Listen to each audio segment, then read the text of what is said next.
So what I'm doing here now is modifying the original Navara subframe. That one is actually the cross member for the transmission, and that's where the transmission mounts are. I already chopped up this so you can see that's where the original mounts was for the manual transmission on the Navara. So we had a transmission mount here and a mount here, but the automatic transmission is using only one in the middle, and see that style. So I have to modify the frame to accept that mount in the middle. The mount is bottoming here on that edge, so that gap here I have to fill, and it's 2-inch this, so I'll just slice a box section, 2-inch box section, just so I can raise up this. So what I'm going to do now is actually I have to raise this up a little bit. Once that's done, planning to box this up pretty much. I'll have a flat piece over that, but this part is going to be later on. The first thing is raise this edge up.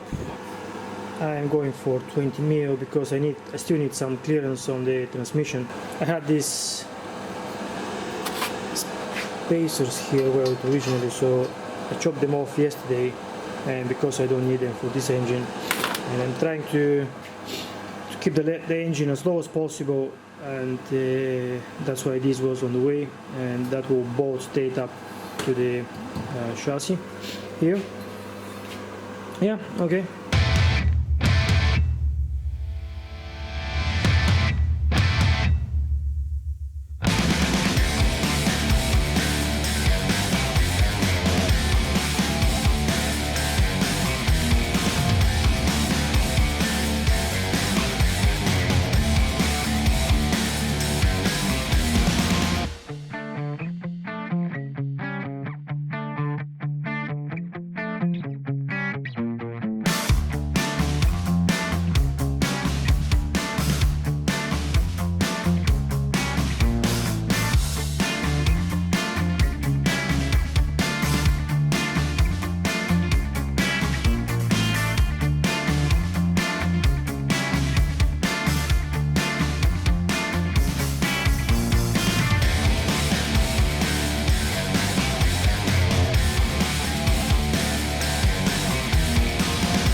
That one piece ready to be fully welded to the subframe cross member.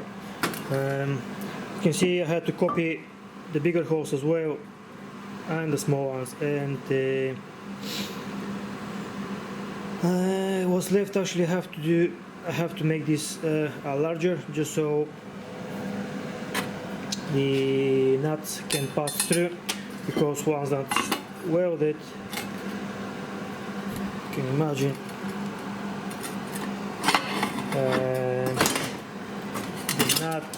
the nut is going underneath, so it should pass through here and then stay in here. That's why I've got a double plate, and it makes it ever slightly more stronger. So that's one thing, and the other thing is big holes are, in case you want to go, you have to change the mount at some point.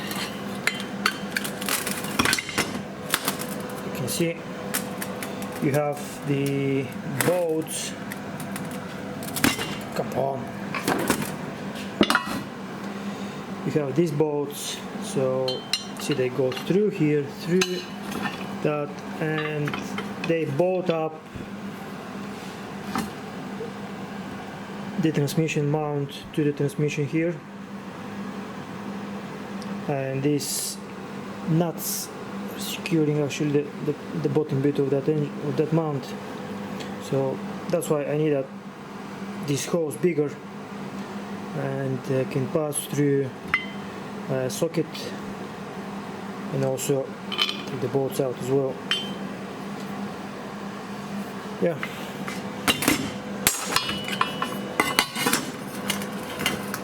Taking shape.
Right, so my plan just to chop off the mounts, the brackets from the chassis and move them back, kind of failed, and I didn't take into account that this is effectively a triangle.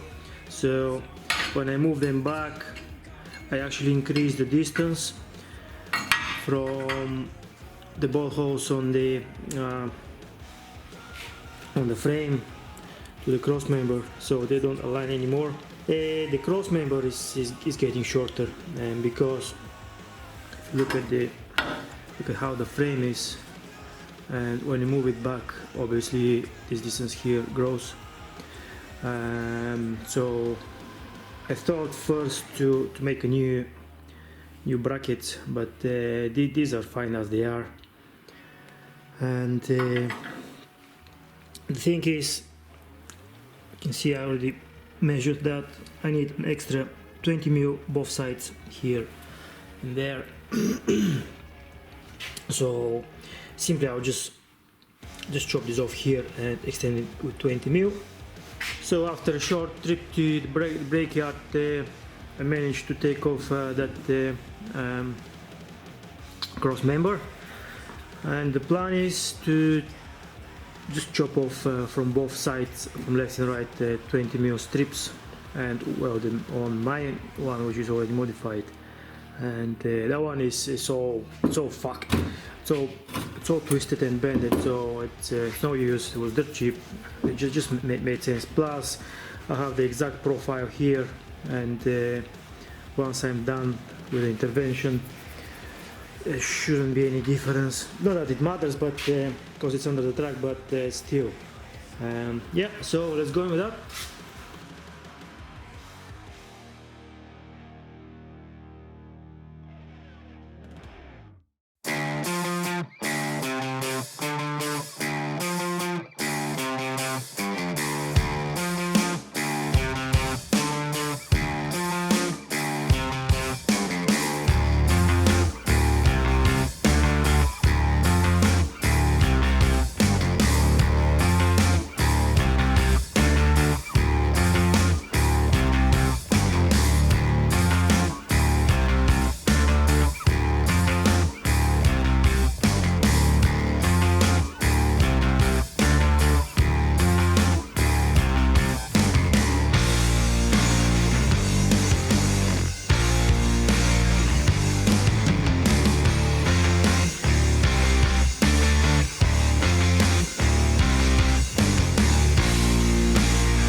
So there you have it, one extended cross member.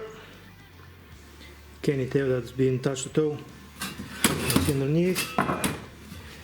I'll leave these bits because they're not on the way of anything. I just grind off only the faces because I said earlier I'll box this up so they'll be covered, and I'll have just a couple holes to have access to the boat, and that's it pretty much. So that's done. Let's mount that on the chassis and take it from there.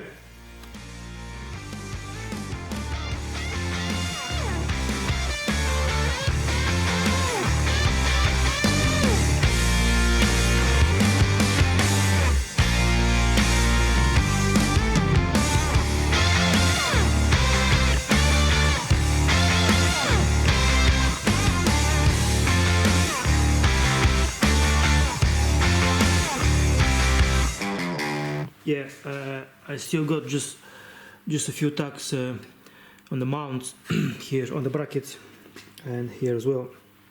Once everything is confirmed, because I'm yet to do the engine mounts. You can see the engine is just suspended on the engine crane. So once all that's done and I'm happy with all the angles, and I'll fully weld into the chassis. So that's that. But to be able to finalize the engine mount, I have to make sure that all the running gear is in line with the diff, and as it turns out, the whole running gear is 30 mil that side from the center line of the chassis. Just the diff is off center, so if the diff is off center, you have all the running gear off center, just so the drive shaft is perfect straight and not going like in a one angle. And yeah, to do that, what I came up with is I made up these timber frames. I've got two in the back and one in the very front. So on that one I will mark exactly the center of the chassis, and I'll do the same. Do the same with the front. You can see the laser is shooting the line. So I'll do the same in the front subframe. So I'll have two points. Look from here. I'll have 2 points and a center line of the chassis, and then from there I have to measure. You can see the laser. It's roughly in the middle now, the laser beam, but you can see the laser beam. So the engine should be 230 mil this side. It's almost there, like, but I just had that roughly mocked up, and I'll fiddle with that later on. Yeah, so I've got 2 points back and front for the engine, just so I have a datum, and then I've got my 2 points for the chassis back and very front again, just so I can have a perfect straight line through the middle of the chassis, and then measure from that my 30 mil. You don't want a drive shaft to go in an angle. You want it perfectly straight, and because you don't want to have compound angles on the drive shaft. That will just lead on a lot more complications later on. Yeah, so that's the plan, and I'll show you how I'm going to find the center of the chassis. And where is my list? Yeah, so if you see, that's a print of the service manual. So this is the chassis. If you look at it, it's that way as the front, the back, and under the chassis, see there are reference points. So I've already marked these points. You can see the tape here and there. I'll go underneath,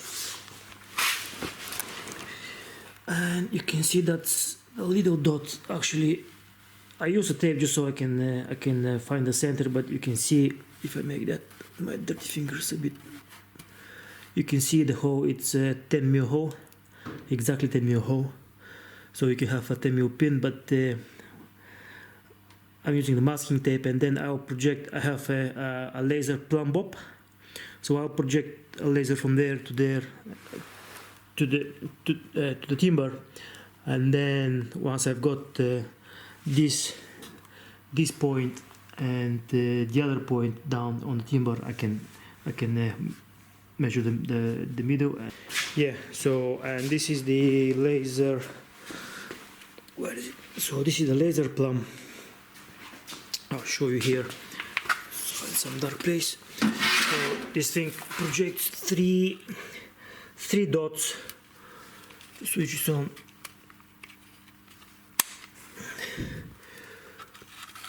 Yeah, so you can see it projects a dot here in the front, and then the laser plumb, obviously, dot on the bottom, and a plumb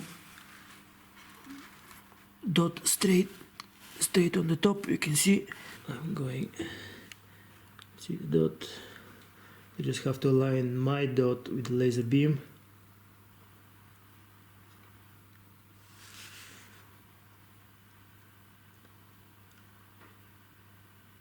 That's it. So it's straight in the middle, and then if you look here, I've got the projected dot on the timber. I'll mark that. I'll do the same for the other side there, and then I'll measure the middle in the timber. It took me a good hour to line all the marks, but yeah, so that's the main laser, and the beam is shooting straight through the center line of the chassis, and you can see that all the way to the back here. So as I said earlier, the drivetrain is 32 mil off center. the other side of the drivetrain, i.e. the transmission side, you can see it's slightly off. This is the laser plumb bob, and you see the center line, and this is 32 mil from the center line, and then I'm projecting a laser beam from this line up to the output shaft. You cannot get any more precise than that. Yeah, so that's just a couple mil here, and then this is the other center line of the chassis. It's bang on in the middle, and then the rear diff. So that's done. What I had to do is, as you saw earlier, I just slotted the hole on the bracket on that bolt and that bolt there, and these two bolts there already slotted. They was slotted, so just a couple maybe. Yeah, so that's exactly in the middle. So that's the drivetrain sorted.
And that's the transmission cross member, fully boxed up.